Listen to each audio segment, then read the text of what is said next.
সেনাপ্রধানকে আসলে একটা শক্ত অবস্থান নিতেই হবে, কারণ তার হাতে সময় কমে আসছে, জুলাই ঘোষণাপত্র আসছে, সংবিধান বাতিল হচ্ছে। রাজপথে সংবিধান বাতিল করে ফেললে রাজপথে আরো অনেক বিচার, অনেক প্রশ্নের উত্তরের ফয়সালা করতে চাইবেন জুলাইয়ের বিপ্লবীরা। বাংলাদেশে সেনা সদর এবং সেনাবাহিনীর কি করে, কি হতে যাচ্ছে, কি হয় এই নিয়ে জল্পনা কল্পনা উত্তেজনা যে ক্রমাগত বাড়ছে, তার আরেকটি প্রমাণ আসলে সোমবার রাত এবং সম্ভবত মঙ্গলবার রাত, মানে আজ রাতটাও সেই একই উত্তেজনায় কাটতে যাচ্ছে।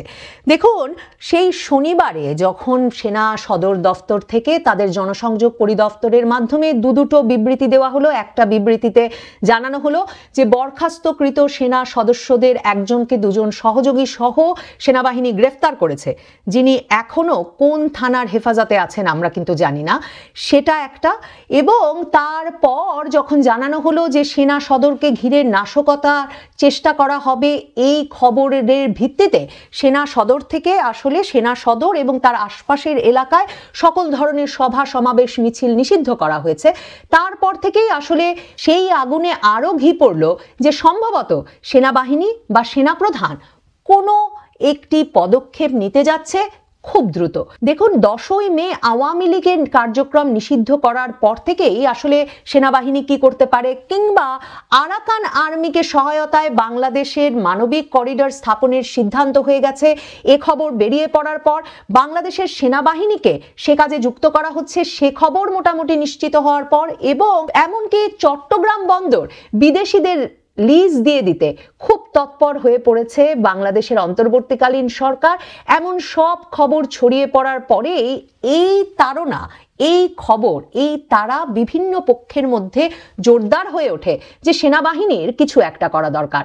আর নবনীতা চৌধুরীর বয়ানে বারবার যেটা বলছিলাম যে 10ই মে শুধুমাত্র আওয়ামী লীগের কার্যক্রম নিষিদ্ধ হয়নি, জুলাই ঘোষণাপত্র আসতে যাচ্ছে 30 দিনের মধ্যে, এটা পরিষ্কার করে বলে দেওয়ার পর আসলে বাংলাদেশের সংবিধান কার্যকর থাকবার মেয়াদ খুব দ্রুত ফুরিয়ে আসছে। কারণ জুলাই ঘোষণাপত্রে এনসিপির ছাত্রদের সবচেয়ে বড় দাবি হচ্ছে বাংলাদেশের বর্তমান সংবিধানটি বাতিল করে দিতে হবে। তার মানে রাষ্ট্রপতি, সেনাপ্রধান সকলেই বড় ধরনের ঝুঁকির মুখে পড়বেন।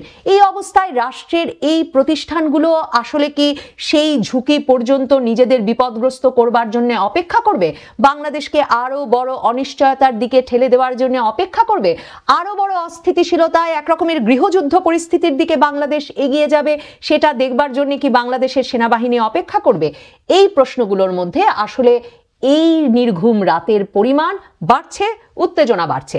নির্ঘুম রাতের পেছনে আসলে যে শুধুই কানাঘুষা নেই, আসলে যে ঘটনা ঘটছে তার প্রমাণ সোমবার রাতে আরো স্পষ্ট হয়ে ওঠে। দেখুন, সারা দিন ধরে সোমবার খবর পাওয়া যায় যে সেনাপ্রধান সেনা দফতরে, রবিবার সোমবার এ দুদিন ধরেই খবর পাওয়া যাচ্ছিল যে সেনাপ্রধান সেনা সদর দফতরে বিভিন্ন পর্যায়ের কমান্ডারদের সঙ্গে আলাপ করছেন। তিনি আসলে সেনাবাহিনী কি কৌশলে আগামীর দিনগুলোতে বাংলাদেশে ভূমিকা রাখতে পারে সে বিষয় নিয়ে সেনাবাহিনীতে তার ফরমেশনের বিভিন্ন কমান্ডারদের সঙ্গে আলোচনা করছেন। এই অবস্থায় সোমবার রাত জুড়ে যখন কানাঘুষা তুঙ্গে যে সম্ভবত মঙ্গলবার সকালেই একটা দরবার বা অফিসার্স অ্যাড্রেস অনুষ্ঠিত হতে যাচ্ছে এবং সেখানে নাকি যোদ্ধার পোশাক পরে, কমব্যাট ড্রেস পরে সেনা সদস্যদের, সেনা কর্মকর্তাদের হাজির হতে বলা হয়েছে এবং সেনাবাহিনী একরকমের প্রস্তুত যে রাষ্ট্রপতি জরুরি অবস্থা ঘোষণা করবেন এবং অন্তর্বর্তীকালীন সরকারের এই উপদেষ্টা মণ্ডলীকে পাল্টে ফেলে আসলে একটা নতুন উপদেষ্টা পরিষদ গঠন করে সেনাবাহিনী চাইছে নির্বাচনের দিকে বাংলাদেশকে দ্রুততার সঙ্গে নিয়ে যেতে, যেটা এই সেনাপ্রধান গত আগস্ট মাস থেকেই বলে আসছিলেন। আর ক্রমেই অন্তর্বর্তীকালীন ইউনূস সরকার সে বিষয়ে তার অনাগ্রহ স্পষ্ট করে তুলছিল। বাংলাদেশে হাসিনা বিরোধী আন্দোলনের প্রাণ কেন্দ্র হয়ে উঠেছিলেন যেই ইউটিউবাররা, তাদের দুজন পিনাকি ভট্টাচার্য এবং কনক সারোয়ার দুজনেই সোমবার রাতে স্ট্যাটাস দেন, সরাসরি স্ট্যাটাস দেন উত্তরপাড়া নিয়ে বা ক্যান্টনমেন্ট নিয়ে।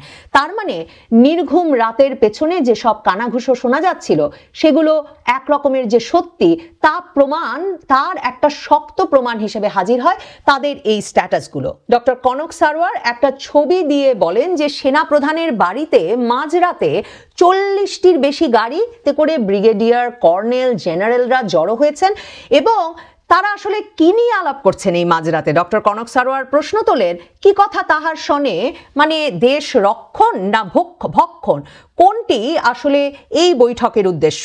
এরপর এই স্ট্যাটাস, এই ছবি দাবানলের মতো হোয়াটসঅ্যাপে, ফেসবুকে সর্বত্র ছড়িয়ে পড়ে এবং এক পক্ষ বলতে থাকেন যে, এক পক্ষ নিশ্চিত হয়ে যান যে মঙ্গলবারেই আসলে জরুরি অবস্থার ঘোষণা আসছে কিংবা সেনাপ্রধান হয়তো সামরিক শাসন জারি করতে যাচ্ছেন।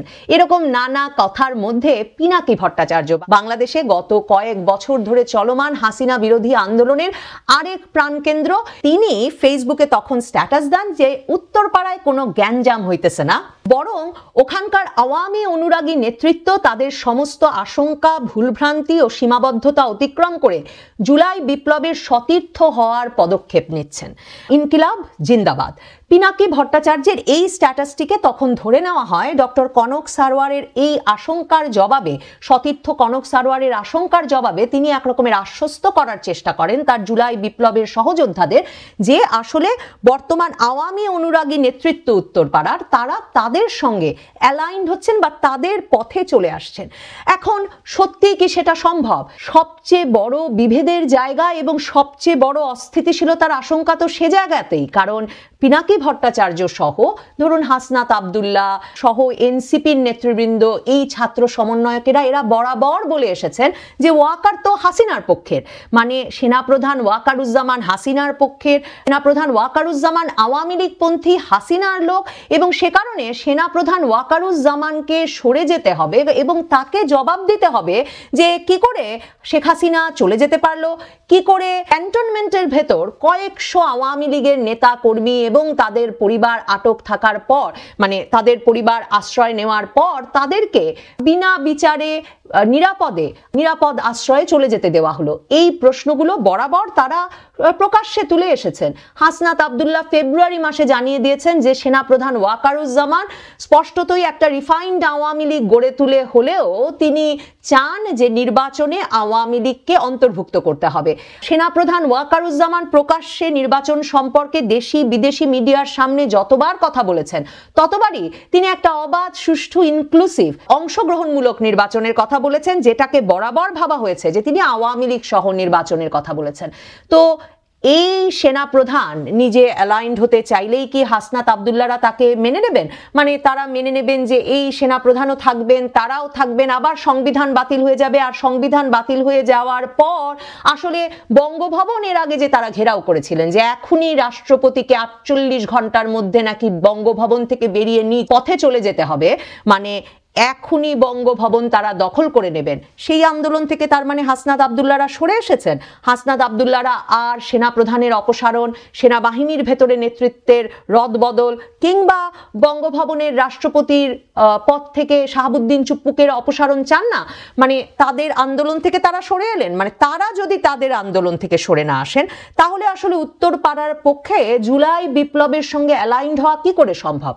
একমাত্র সম্ভব যদি সেনাপ্রধান ওয়াকারুজ্জামান মেনে নেন যে তিনি নিজে সরে যাবেন এবং তিনি তার সকল কমান্ডারদেরকে, প্রধান ডিভিশনের কমান্ডারদেরকেও হাসনাত আব্দুল্লাহ কিংবা পিনাকি ভট্টাচার্যদের পছন্দ মতো রদবদল করে নেবেন।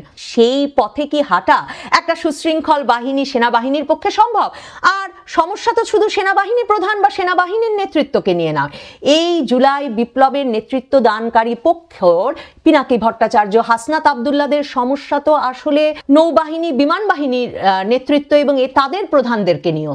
তাহলে কি করে আসলে হঠাৎ করে সোমবার মাঝরাতে এই প্রভাবশালী ইউটিউবাররা খবর পেয়ে গেলেন বা তারা আশ্বস্ত করতে পারলেন তাদের অনুসারীদেরকে সেনাবাহিনীর ভেতরকার, উত্তরপাড়ার ভেতরকার আওয়ামী অনুরাগী নেতৃত্ব তাদের সমস্ত আশঙ্কা, ভুলভ্রান্তি, সীমাবদ্ধতা অতিক্রম করে জুলাই বিপ্লবের সতীর্থ হওয়ার পদক্ষেপ নিচ্ছেন। মানে এই সমীকরণ কি করে মেলে? হাসনাত আব্দুল্লাহরা সেনাপ্রধান ওয়াকারুজ্জামানকে মেনে নিচ্ছেন, নাকি সেনাপ্রধান ওয়াকারুজ্জামান বুঝতে পারছেন যে তাকে যেহেতু তারা মেনে নেবেন না, কাজেই তিনিই সরে দাঁড়াবেন? তিনি সরে দাঁড়ালেই কি শুধু হবে, নাকি তার অনুসারী সকল কমান্ডারদেরকেই তার সরিয়ে নিয়ে যেতে হবে? তারা সরে গিয়ে কোথায় চলে যাবেন? কোথায় চলে গেলে তারা আসলে হাসনাত আব্দুল্লাহরা যেসব প্রশ্ন এতদিন ধরে তাদের বিষয়ে তুলে এসেছেন সেসব প্রশ্ন থেকে তারা নিজেদেরকে রক্ষা করতে পারবে? মানে তিনি কেন রিফাইন্ড আওয়ামী লীগের কথা বলেছিলেন, তিনি কেন আওয়ামী লীগের নেতৃবৃন্দ, প্রশাসন, পুলিশের বিভিন্ন কর্মকর্তাদেরকে ক্যান্টনমেন্টে আশ্রয় দিয়ে নিরাপদে পরিবার সহ চলে যেতে দিলেন, মানে কেন হাসনাত আব্দুল্লাহদের হাতে তুলে দিলেন না? এমন নানা প্রশ্নের উত্তর কি করে দেবেন সেনাপ্রধান ওয়াকারুজ্জামান? সেনাপ্রধান ওয়াকারুজ্জামান কি আবার সেরকম একটা পরিস্থিতি তৈরি করবার পথ করে দিতে পারেন? আসলে সেই ঝুঁকি, সেই নিরাপত্তাহীনতা কি বাংলাদেশ আরেক দফা সইতে পারবে? এই প্রশ্নগুলোর উত্তর না জানতে পারলে বা এই প্রশ্নগুলোর যুক্তিসঙ্গত ব্যাখ্যা যেহেতু পাওয়া যায় না, সেহেতু ধারণা করা যায় সেনাপ্রধান আসলে কোনো একটি শক্ত পদক্ষেপের জন্যেই জেনারেল, ব্রিগেডিয়ার, কর্নেল মানে সেনাবাহিনীর ঊর্ধ্বতন কর্মকর্তাদের সঙ্গে ক্রমাগত পরামর্শ করছেন। আরেকটা খুব ইন্টারেস্টিং, আরেকটা খুব কৌতূহলোদ্দীপক ব্যাপার সেটা হচ্ছে, দেখুন শনিবার রাত থেকেই বারবার খবর বের হচ্ছে যে সেনাপ্রধান কি জানি করতে যাচ্ছেন, আওয়ামীপন্থী এই সেনাবাহিনী না জানি কি করে ফেলবে, এবং সারা ঢাকা বিশ্ববিদ্যালয়ের হলগুলোতে নাকি এনসিপি সহ তাদের সমর্থক যে তাদের সমর্থক বিভিন্ন ছাত্রদের সংগঠনগুলো, মানে শিবিরের কথা এসেছে, তাদের নেতৃবৃন্দ মানে যারা হাসনাত আব্দুল্লাহর ডাকে যমুনার সামনে গিয়ে হাজির হয়েছিলেন আওয়ামী লীগের কার্যক্রম নিষিদ্ধের দাবিতে, সেই কর্মীরা, সেই নেতৃবৃন্দ নাকি সম্পূর্ণত প্রস্তুত আছেন এবং তারা নাকি যে কোনো সময় সেনাবাহিনী কিছু করছে বা সেনাপ্রধান কোনো সিদ্ধান্ত নিয়ে ফেলেছেন এমন খবর পাওয়া মাত্র রাজপথে নেমে আসবেন। শনিবার থেকেই বারবার খবর আসছে শুধু যে সেনাপ্রধান কিছু করলেই তারা রাজপথে নেমে আসবেন তাই নয়, তারা হয়তো জুলাই ঘোষণাপত্র দ্রুত ঘোষণার দাবিতে কিংবা বঙ্গভবন থেকে রাষ্ট্রপতি শাহাবুদ্দিন চুপ্পুকে অপসারণে হয়তো বঙ্গভবনের সামনে গিয়েও তারা লাগাতার আন্দোলন শুরু করতে পারে, যে আন্দোলনে তারা তাদের দাবি না আদায় হওয়া পর্যন্ত রাজপথ ছাড়বে না, যেমন তারা যমুনায় চলে গিয়েছিল আওয়ামী লীগের কার্যক্রম নিষিদ্ধ করতে।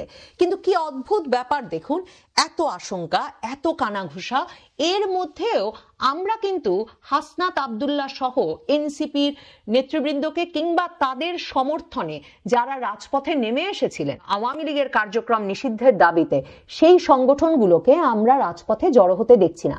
তার মানে কি রাজপথে জড়ো হলে তারা পুলিশ, সেনাবাহিনী সহ আইন শৃঙ্খলা রক্ষাকারী বাহিনীর যে প্রোটেকশন, যে সুরক্ষা পাচ্ছিলেন এর আগে পর্যন্ত তাদের প্রত্যেকটি আন্দোলনে বা তাদের প্রত্যেকটি মববাজিতে, এবার কি তার মানে ইঙ্গিত এই যে তাদেরকে কোনো সুরক্ষা দেওয়া হবে না, বরং তাদের উপর আইন শৃঙ্খলা রক্ষাকারী বাহিনী এবার রাজপথে নামলে ব্যবস্থা নেবে?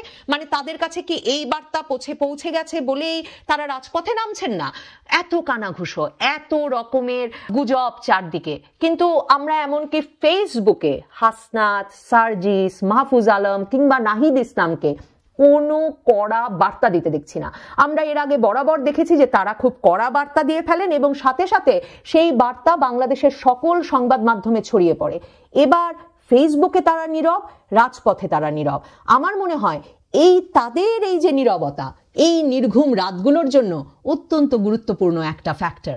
কাজেই বাংলাদেশের মানুষ সম্ভবত দম আটকে কিছু একটা ঘটবে এই অপেক্ষায় আরো কয়েকটি রাত পার করবেন। ঘটবে কিনা জানি না, সেনাপ্রধানকে আসলে একটা শক্ত অবস্থান নিতেই হবে, কারণ তার হাতে সময় কমে আসছে, জুলাই ঘোষণাপত্র আসছে, সংবিধান বাতিল হচ্ছে।